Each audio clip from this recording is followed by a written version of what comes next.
Hello नमस्कार, मी मोनिका स्मित end रिधूची mamma या YouTube चॅनलमध्ये तुम्हा सर्वांचे अगदी मनापासून स्वागत करत आहे। तर ताईंना आजचा जो काही विषय आहे तो खूप असा इंटरेस्टिंग विषय आहे, सगळ्याच महिलांचा आवडीचा विषय आहे। जरी दादा लोकांचा सुद्धा असतेच, पण आपल्या लेडीजला ह्या गोष्टी सेव्ह करण्यात किंवा मग आपल्या थंबनेलवरून तुम्हाला समजलंच असेल, तर हा जो टॉपिक आहे हा सगळ्याच लेडीजला खरंच खूप पसंतीचा असतो, त्यांच्या एक जिव्हाळ्या भावाचा असतो। तर एक असते ना, एक सवयच असते आपल्याला, आपण जरी बॅचलर असो किंवा लग्न झालेली असो तर आपल्याला ह्या गोष्टींची सवय असते।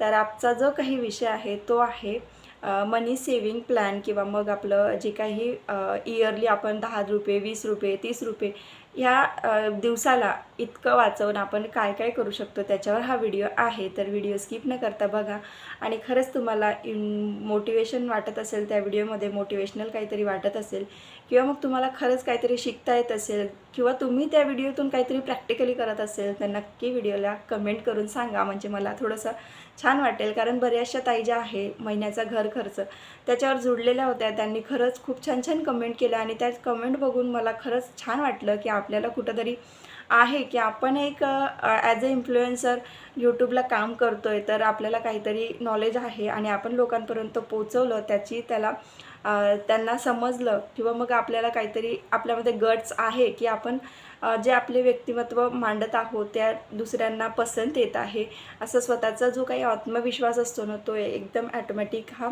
वाढत जातो।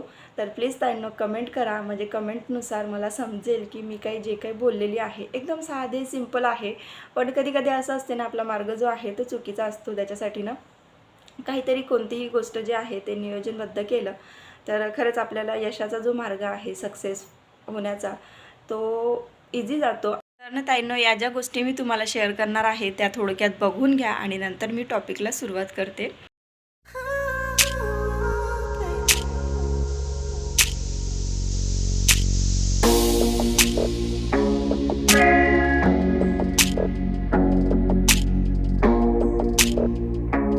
तर ना ताईंनो, ही आहे आपली मनी सेविंग आयडिया किंवा मग चॅलेंज। तर 10 रुपयानुसार आपण महिन्याला 30 दिवसाचे, आता कधी महिना आपला 29चा असतो, कधी जास्त असतो 31चा वगैरे, पण मोस्ट ऑफ 30 रुपये 30 दिवस मी पकडलेले आहे। म्हणजे 10 रुपयानुसार जर 30 दिवसाचे पकडले तर 300 रुपये पर मंथ, म्हणजे एका महिन्याचे 300 रुपये, आणि तर 12 महिन्याचे पकडले तर 3600।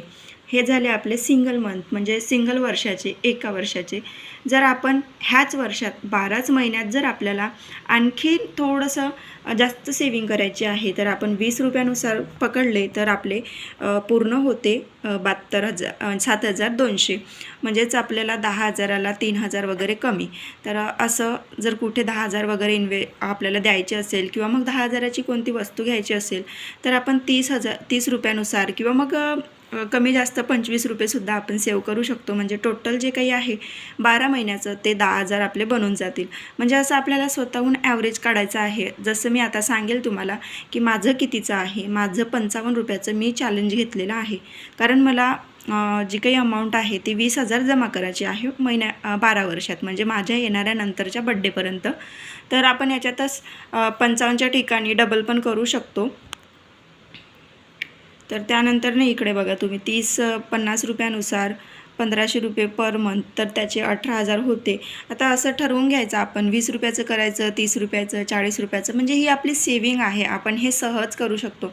ताईंनो, बघितलं ना तुम्ही किती सिंपल आहे, किती साधी गोष्ट आहे, पण आपल्या कधी ना डोक्यात राहत नाही का आपण असं करायला पाहिजे, आणि रोजची झंझट पण कोणाला नको असते। पण विचार करा, 10 ते 20,000ची वस्तू आपण जेव्हा सहज घेतो, आता जसं मी ठरवलं की मला 20,000 रुपये जमा करायचे आहे, आणि जर माझ्या बड्डेच्या दिवशी मग मला सहजच ती 20,000ची वस्तू सहजच घेतल्या जाते, तेव्हा किती खुशी होते ना। म्हणजे तो आपला दिवस पण आपला छान जातो, आणि सोबतच कमी जास्त होईल, कधी ना कधी एक दिवस नाही होणार, 2 दिवस नाही होणार, मग आपण ते 100-200 किंवा 500 रुपये आपण त्याच्यामध्ये सहज टाकू शकतो। कुठल्या दिवाळीचे झाले, राखीचे झाले, किंवा मग मुलांचे खाऊचे वगैरे असते, किंवा मग नाहीच राहिले तर मग आपल्या घर खर्चातले आपण त्याच्यामध्ये टाकून द्यायचे।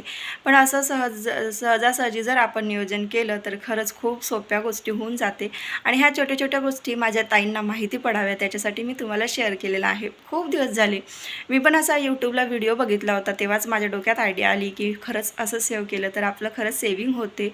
आणि हे छोटी अमाऊंट आहे, म्हणजे आपलं जसं आपण इथे बँकमध्ये महिन्याचे 1000-2000 असं टाकण्यापेक्षा जर असं आता घरगुती हे तर आपल्या वायफळ खर्चातूनच आपण बनवू शकतो. हा जो काही खर्च आहे तो एक असा छानसा डब्बा घ्यायचा, किंवा म्हणजे विकतचं गुल्लक आणायची सुद्धा गरज नाही आहे. छानसा असा पावडरचा किंवा कुठलाही पॅकिंगवाला डब्बा घ्यायचा. महिन्याचे पैसे जेवढे काही आहे रोजचे जे आपले ठरवलेले आहे, जरी 55 ठरवलं तरी पण आपण 60 पण टाकू शकतो, 40 पण टाकू शकतो.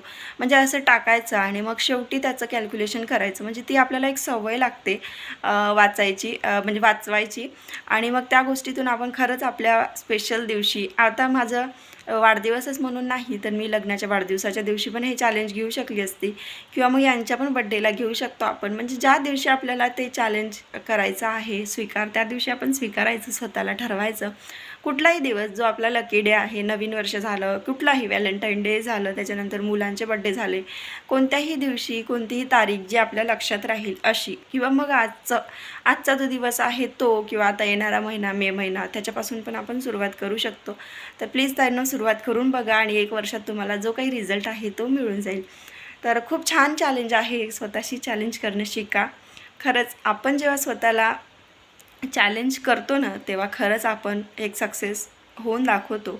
आणि कुठलंच हे 10 आणि 20 रुपये वाचवण्याचंच म्हणून नाही, तर कुठल्याही गोष्टीचं चॅलेंज करा, स्वतःशी करा. जसं मी आता यूट्यूबला येण्याचं ठरवलं होतं आणि मॉनिटाईज होऊनच दाखवेल 17 तारखेपर्यंत. नाही झालं माझं 17 तारखेला, 20 तारखेला झालं, महिनाभराने लेट झालं असतं, पण मी त्या सक्सेसच्या जवळ असते. म्हणजे आता जरी 1 महिन्याने परत लेट झालं असतं, पण आपलं कसं आहे, ठरवलं तसं जर म्हणजे तेवढं काही तारखेतच होत नाही, पण ठरवलं त्याच्यानुसार जर चालत असेल तर आपल्याला त्या गोष्टीतून आणखी एक पॉझिटिव्हिटी येते, आणखी अजून काहीतरी करावंसं वाटते. त्याच्यामुळे स्वतःला चॅलेंज करणं शिका. आणि एवढंच सांगते आजच्या व्हिडिओमधून. तर मी घेतलेलं आहे 55 रुपयाचं चॅलेंज, कारण माझे भरपूरसे सेविंग्स आहे. आणि आता स्मितूला थोडंसं मोठ्या शाळेत टाकलं, म्हणजे हायफायच म्हणायला हरकत नाही आहे, तर त्याचा भरपूर खर्च आहे. आता जरी गाडी वगैरे घेतली पण ना त्याला थोडी व्हॅनच लावून द्यावं लागेल, कारण रिधू काही व्यवस्थित कम्फर्टेबल नसतो. आणि मी नवीन शिकणारी म्हटली आणि दिलं धडकन ॲक्सिलेटर वाढवून ना, तर माझी पंचायत होईल आणि माझ्याबरोबर बिचारा लेकरू. तर त्याच्यामुळे म्हटलं दिवाळीपर्यंत तरी त्याला व्हॅनच लावून देऊ, असा डिसिजन घेतलेला आहे. तर चला, व्लॉग जे आहे ते येईल रेग्युलर, प्लीज त्यांना समजून घ्या. ट्रायपॉड बघा इकडे, असा जुगाड केलेला आहे ट्रायपॉडचा असा. पण काय होते ना, हे जे आहे ना पूर्ण याच्यातून मोबाईल पूर्ण पडून जातो, म्हणजे लावलं की लगेच पडून जातं. आता मी तेच केलं, पण म्हटलं आता कॅमेरा हलतो, हातात जर घेतलं ना मग आपलं असं बोलणं असं करणं त्याच्यामध्ये कॅमेरा हलतो. आणि तुम्हाला हे लक्षात येत असेल आता कॅमेऱ्यामध्ये, तर कॅमेरा हलतो म्हणून मी घेतला होता, कसं तरी जुगाड केला, पण तो काही जमला नाही. आता 2 दिवसांनी 1 तारखेची दाखवलेली आहे डिलेवरी, एक बोलवला वापस टाकला, गडचिरोलीतनं भेटतच नाही आहे, असं आहे. तर आजचा हा जो काही प्लॅन आहे तो कसा वाटला ताईंनो कमेंट करून नक्की सांगा. आणि प्लीज तुम्ही पण करून बघा, खरंच तुम्हाला फायदा होईल. जरी तुम्हाला वर्षभराचं चॅलेंज नसेल होत, 6 महिन्याचं करा, पण करा. 6 महिन्याच्या कमी नको करा, म्हणजे तेवढा काही रिझल्ट येणार नाही 6 महिन्याच्या कमी केलं तर. पण करा, म्हणजे आपल्याला जर कोणाला 10-20 हजार द्यायचे जरी असेल, किंवा कुठं भरायचे असेल, किंवा मग स्वतःला घरात कोणतीही वस्तू घ्यायची असेल, तर आपण खरंच ह्या चॅलेंजमुळे सगळ्या गोष्टी पॉसिबल करू शकतो. आणि ह्या ज्या गोष्टीचं आहे ना नियोजन, हे माझ्यामध्ये आधीपासून आहे. जेव्हा माझ्या डिलेवऱ्या राहायच्या, बघा आपण मिडल क्लास फॅमिली असतो, आपल्याला एकाएकी सगळ्या गोष्टी अवेलेबल नसतात. मग जेव्हा डिलेवरी असते, आम्ही कधीच माहीत आहे का असं सरकारीमध्ये जे निघते ना बिल वगैरे, ते कधीच काढलेले नाही आहे. कारण मग माझ्या डिलेवऱ्या ज्या आहे नॉर्मल झाल्या, फ्री ऑफ कॉस्ट झाल्यात, पण जे काही मेडिसिन्सच्या वगैरे हे असते आपल्याला तेवढं तर लावावं लागते. ज्याच्यासाठी ना माझं हे नियोजन आधीपासून असायचं की आपल्या डिलिव्हरीपर्यंत एवढे आपल्याजवळ जमा राहिले पाहिजे, असं राहिलं पाहिजे, तसं राहिलं पाहिजे. आणि मग अन्यासीनं म्हणजे दादांकडून माझी जी पोत आहे ती विकल्या गेली. म्हणजे काही अशा अडचणी आल्या की ते त्यांना विकूनच द्यावं लागली. मोडून म्हणजे गहाण पण नाही ठेवली, आम्ही डायरेक्ट तिला विकून टाकलं.